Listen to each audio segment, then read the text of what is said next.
All right, guys. So, been wanting to do this video for a little bit, but had to get through some comments and do some other videos because more important things keep popping up. And this is important, but there's other things that are more important, if you know what I mean. Anyway, on to the point of this video.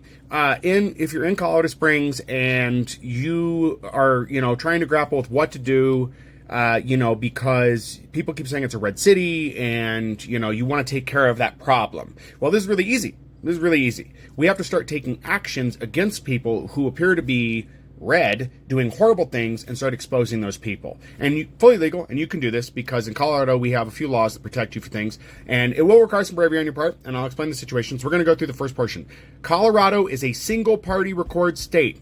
If you've never heard that before, Colorado, along with a few other states, but Colorado specifically is a single-party record state. Legally, what that means, and before I go any further, you can go talk to a lawyer. They'll tell you the same thing. I am not a lawyer. I'm telling you from my personal experience and from what I know about the law in Colorado. I urge you to go talk to a lawyer and fact check all of this. But without further ado, we're a single party record state, which means as long as I know I'm recording the conversation, as long as I know I'm recording, that's all that's required for me to record. I don't need your consent. Okay? Let's add another layer to that. As long as it's in a public space. Okay?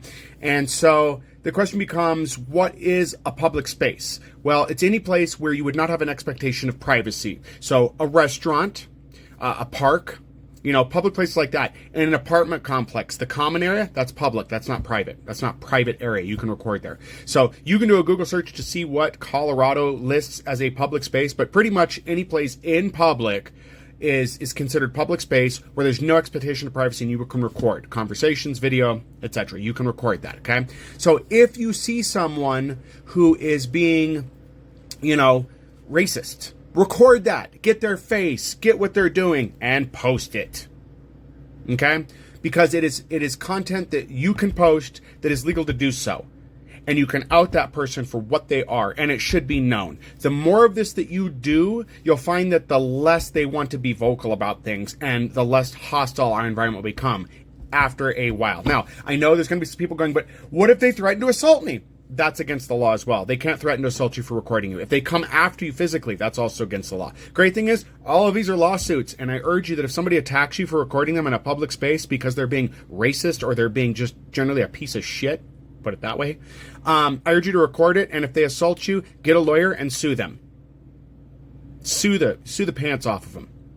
It's going to be very hard for them to be racist or horrible people if they have no money and they're in jail. This is what we have to start doing, because the current method that they work under is they know that nobody's going to stop them, so they don't do anything. They don't stop what they're doing because they know that people on the left generally don't do anything. Change that now. Start recording these people. Start recording every rude interaction. Whether they're throwing food at a waitress, whether they're using slurs in public, whatever it is, record it. If you're a teenager, I've seen people on Reddit claiming to be teenagers saying that they were just walking down the street and somebody threw a drink at them or whatever it is.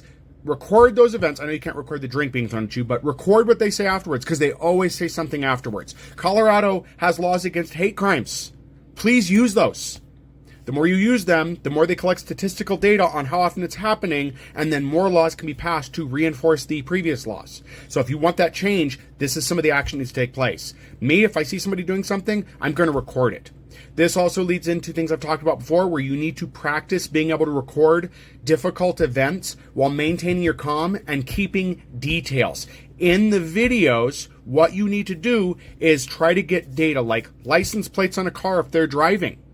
License plates are also public information. I don't know why people seem to think license plates are private. This doesn't make any sense to me, but it's public information. It's in public purview. Get a vehicle description. Get a description of the person, what they were wearing, what they looked like, those kind of things. Things they said, get those all together and then have those out there so that, it can be used. And then also, offer to be somebody's witness. If somebody was assaulted and you see it, you need to try to speak up and be like, hey, I recorded this. I saw it. I'll be your witness in court. That's how we stop this. So that's what you need to do. So keep in mind that, threatening assault on someone and they're not, it's not a self-defense type thing is against the law. I believe it's menacing is what it is in Colorado. And that's a misdemeanor, but it's still a crime. it'll still carry some weight to it because it'll stack up if they keep doing that. This is how we get people. This is how we get the horrible element of our population, is we keep getting them with charges until there's a noted record that, oh God, this person is not good. Now, that's for stuff where they're not specifically using slurs and stuff, but there is a path to getting these people taken care of. So that's what I urge you to do. That's what I'll be doing. If I'm out and about, if you see me, if you see this face and you don't know who else to look to and somebody is at you, find me and say, hey, this person was, trying to grab me. They were throwing stuff at me. They were making slurs. They were at me because of my gender. They, any of that, you let me know if I'm in the area and I will record what I can. I'll confront them. So don't be afraid to do that. You do have a right to defend other people too. Stand your ground isn't just somebody in your home if you didn't know that. Stand your ground in the state of Colorado as I felt someone else was in danger. I can prove that. And I defended them. It doesn't just count for bodily stuff. Like, I punched someone because I felt they were putting that person in danger. It's also, I intervened because this person was being menacing towards this person. And I stood away and said, hey, you can't do that. So understand that there's a lot more to the law than people understand. So anyway, as again, I'm not a lawyer, but I do have some understanding of the law here in Colorado. I urge you to reach out to a lawyer and confirm these things. Talk to your lawyers. Have a lawyer. If you can afford it, get a lawyer on retainer, and definitely please pursue action against horrible people. Stop letting them get away with it. It starts with us doing something about things. So hope this helps you guys. And if you got any questions, comments, leave them in the comment section below.